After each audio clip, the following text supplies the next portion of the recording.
11 ಕನ್ನಡ ಸೀಸನ್ನ ಮೊದಲ ವಾರದ ಕತೆ ಕಿಚ್ಚನ ಜೊತೆಯ ಮುಖ್ಯಾಂಶಗಳು, ಯಾರಿಗೆ ಕಿಚ್ಚನ ಚಪ್ಪಾಳೆ, ಯಾರು ಈ ವಾರದಲ್ಲಿ ಎಲಿಮಿನೇಟ್ ಆಗಿದ್ದಾರೆ ಅನ್ನೋದನ್ನು ಹೇಳ್ತೀನಿ.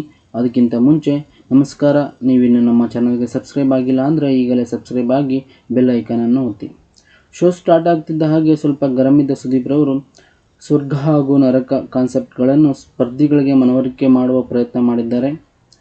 ಹಾಗೂ ಬಿಗ್ ಬಾಸ್ 11ರ ಮೊದಲ ಕ್ಯಾಪ್ಟನ್ ಅಂಸಾರ್ ಅವರಿಗೆ ವಿಶ್ ಮಾಡುತ್ತಾ ನಾಯಕತ್ವದ ಮಹತ್ವದ ಮನವರಿಕೆ ಮಾಡಿಸಿದ್ದಾರೆ.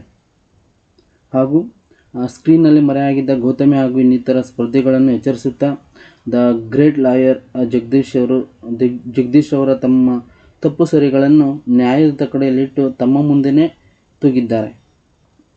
ಹಾಗೂ ಆತ್ಮಸ್ಥೈರ್ಯ ತುಂಬುವ ಕೆಲಸವನ್ನು ಅಚ್ಚುಕಟ್ಟಾಗಿ ನಿಭಾಯಿಸಿದ್ದಾರೆ ಸುದೀಪ್ ರವರು.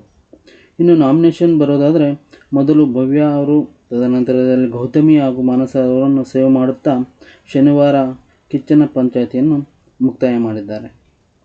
ಈಗ ಕಿಚ್ಚನ ಚಪ್ಪಾಳೆ ಹಾಗೂ ಎಲಿಮಿನೇಷನ್ ನೋಡೋದಾದರೆ, ಕಿಚ್ಚನ ಚಪ್ಪಾಳೆ ಉಗ್ರ ಮಂಜುರವರಿಗೆ ಹಾಗೂ ಈ ವಾರ ಎಲಿಮಿನೇಷನನ್ನು ಕ್ಯಾನ್ಸಲ್ ಮಾಡುತ್ತಾ ಎಲ್ಲ ಸ್ಪರ್ಧಿಗಳಿಗೂ ಮುಂದಿನ ವಾರಕ್ಕೆ ಅವಕಾಶವನ್ನು ಕಲ್ಪಿಸಿದ್ದಾರೆ. Thank you.